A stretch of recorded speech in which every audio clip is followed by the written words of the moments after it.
Shalom anak-anak, selamat pagi buat kita semua. Berjumpa kembali dengan Ibu Samsinar dalam pelajaran agama kita hari ini. Oke, Ibu Samsinar harap kalian tetap semangat dan mau mengikuti pelajaran ini ya. Oke, baik, sebelum kita akan mulai pelajaran kita, mari kita akan memuji dan menyembah Tuhan. Pujian ini berkata bahwa bukan dengan kekuatan kita boleh menjalani kehidupan ini, tapi oleh semata-mata karena Tuhan. Yang hafal pujian ini boleh bernyanyi, yang belum hafal boleh direnungkan dengan sikap berdoa. Haleluya Tuhan. Amin. Haleluya.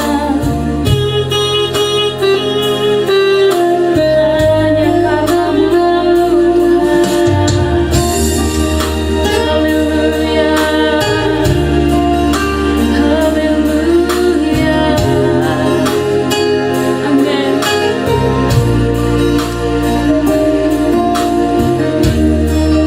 dengan kekuatanku, ku dapat jalani hidup ini.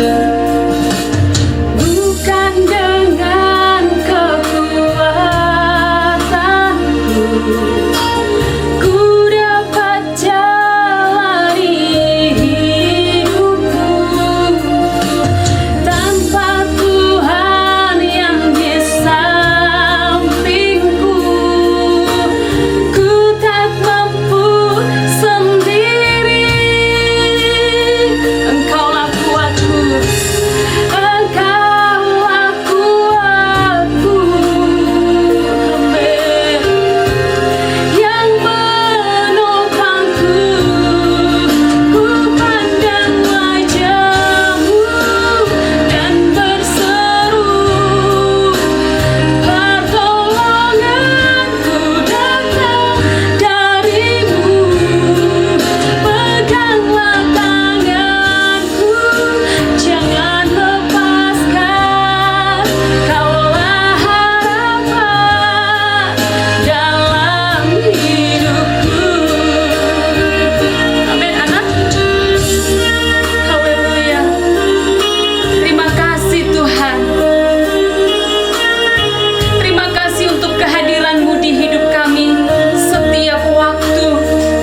Menjalani dari hari ini, hari esok dan seterusnya hanya karena pertolongan Tuhan.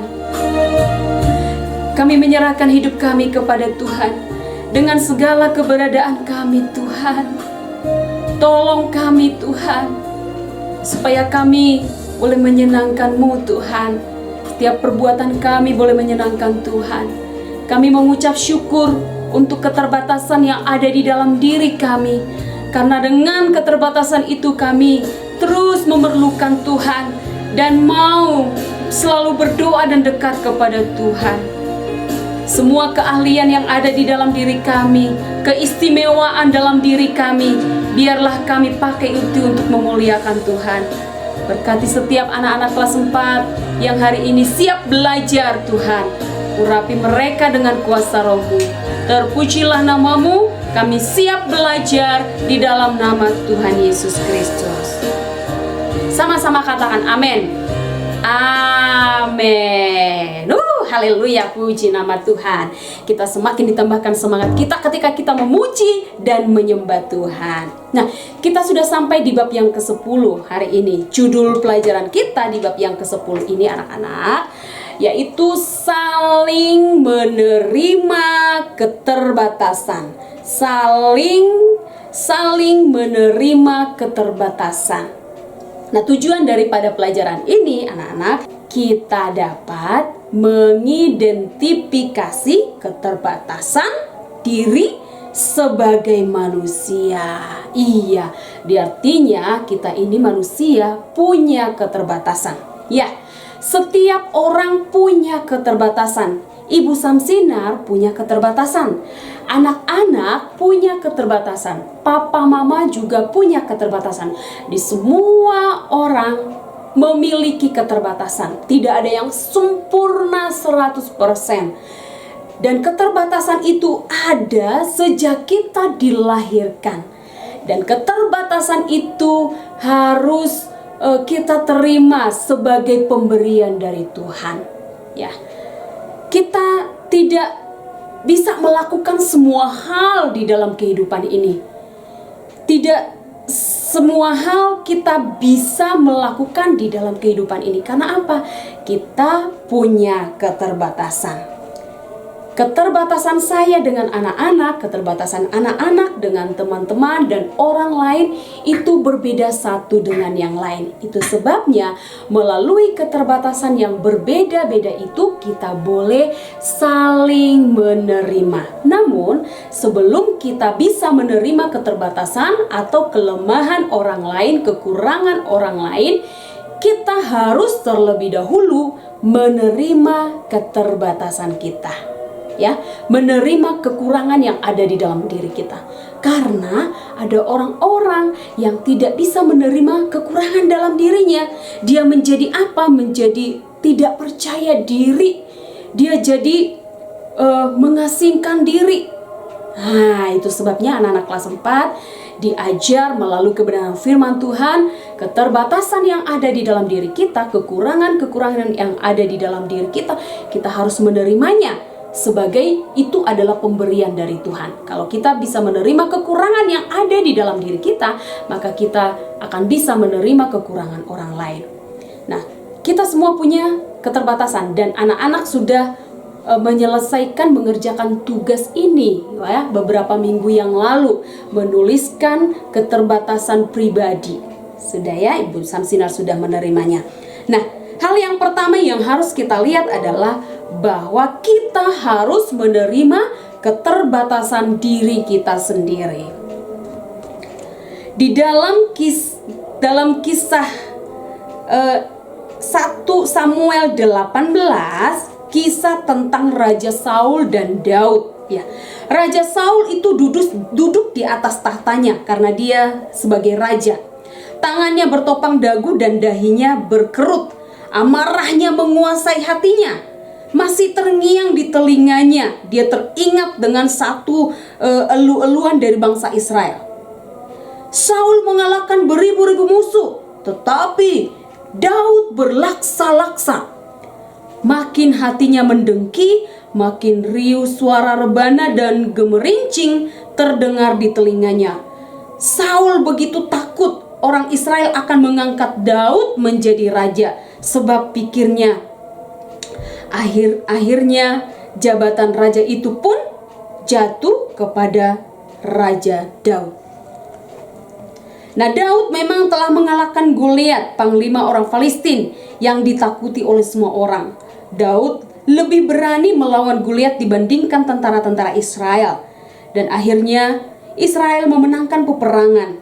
Seharusnya Raja Saul berterima kasih kepada Daud, rakyatnya itu. Akan tetapi sebaliknya, Raja Saul malah mendengki, benci, iri kepada Daud. Raja Saul tidak menerima keterbatasan dirinya yang tidak sanggup melawan Goliat seperti halnya Daud.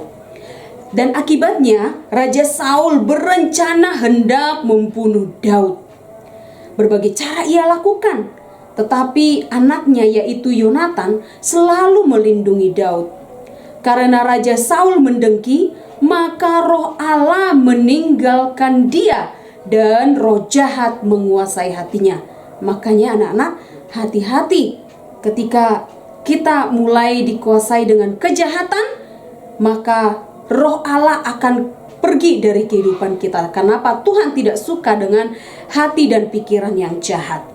Nah, sejak saat itu Allah tidak menyertai Raja Saul lagi. Raja Saul tidak menerima keterbatasan dirinya. Sebaliknya, ia cemburu. Ia benci melihat kelebihan Daud. Nah, itu kisahnya Daud dan Raja Saul ya, anak-anak ya. Nah, semua orang mempunyai keterbatasan, betul ya? Allah telah menciptakan manusia dengan keterbatasan masing-masing. Manusia harus menerimanya sebagai pemberian Allah. Menerima keterbatasan berarti mengakui keterbatasan diri sendiri. Dengan kesadaran ini, manusia akan bergantung kepada kuasa dan pertolongan Allah. Kalau manusia mempunyai kelebihan, maka itu adalah kemurahan Allah. Bukan untuk menjadi kesombongan ya, tetapi untuk disyukuri dan untuk memuliakan Allah. Yang setuju katakan amin. Amin. Apakah kamu telah mengenal keterbatasan dalam dirimu, anak-anak? Nah, sudahkah kamu bersyukur atas keterbatasan itu, anak-anak? Karena kita terbatas, maka kita harus bergantung kepada Allah yang Maha Kuasa. Kita membutuhkan pertolongannya untuk mengatasi semua keterbatasan atau kekurangan kita. Jadi anak-anak, kita harus bersyukur dengan keterbatasan atau kekurangan dalam diri kita. Karena itu akan membuat kita untuk terus bergantung kepada kekuatan Tuhan. Menerima keterbatasan diri akan membawa kita kepada kerendahan hati, ya, bukan kesombongan, yaitu supaya bergantung pada pertolongan Tuhan dan sepenuhnya percaya pada pimpinannya. Nah, hari ini Bu Samsinar akan membuat satu video tentang kesaksian hidup Nick Vujicic. Ya, dia adalah seorang yang memiliki keterbatasan fisik. Ya, dia lahir tidak sempurna, dia cacat, tidak punya kaki dan tangan.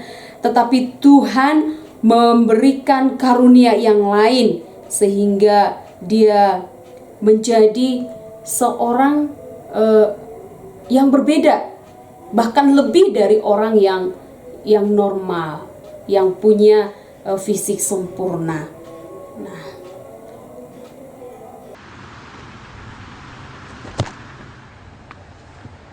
I wasn't ready.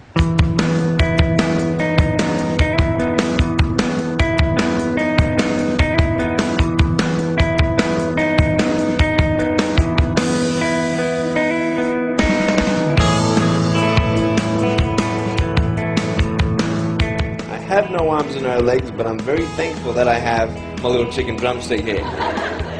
People freak out when they see me for the first time. It's so cool. I was at a water slide all by myself. Everyone obviously at the bottom of the slide is looking up and waiting for other people to come down, and here I come and they're freaking out. They're like, you know, like this. And I was so tempted to look at myself and go, what happened? You know?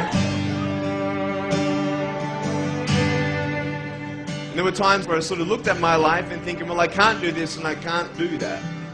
And you keep on concentrating on the things that you wish you had or the things that you wish you didn't have.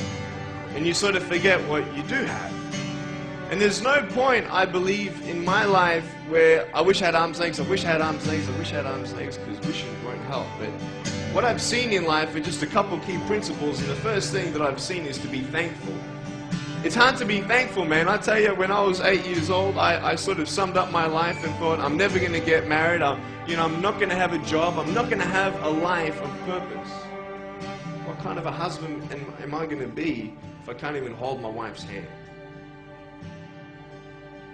It's a lie to think that you're not good enough. It's a lie to think that you're not worth anything.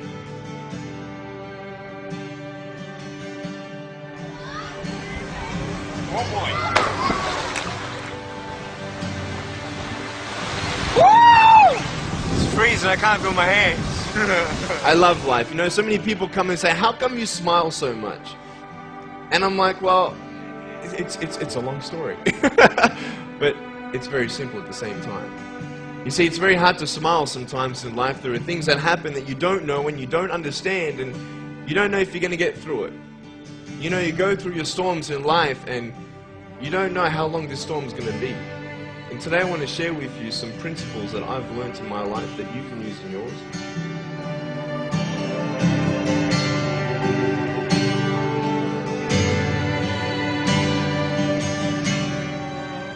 Being patient is beautiful. I tell you, it's the hardest thing. But I realize I may not have hands to hold my wife's hand, but when the time comes, I'll be able to hold her heart. I don't need hands to hold her heart.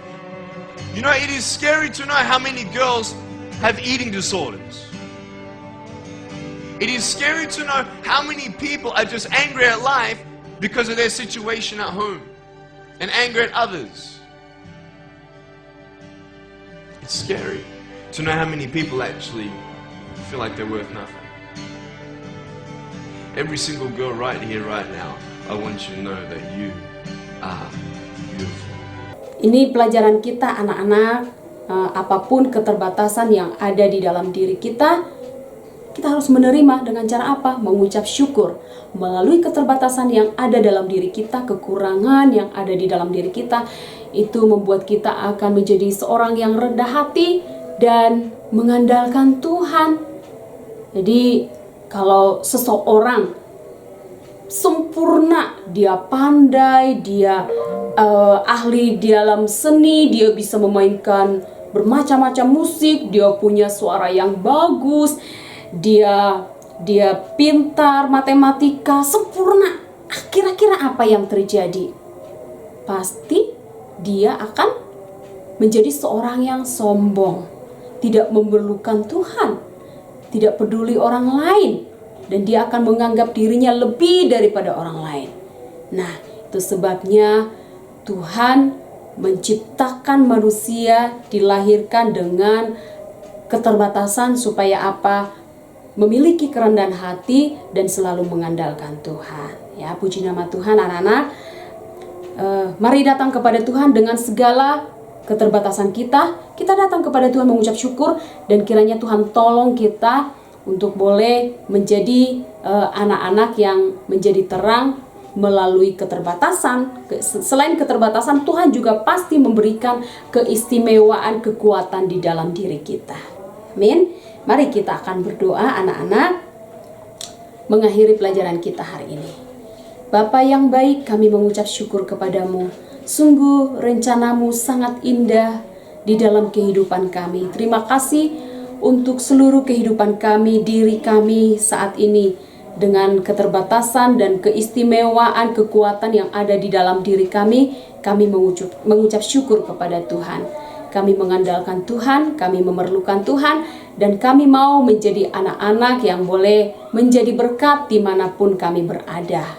Terima kasih untuk pelajaran hari ini. Berkati guru kami, berkati sekolah kami, berkati orang tua kami, dan juga semua anak-anak kelas 4. Dalam nama Yesus Kristus kami berdoa.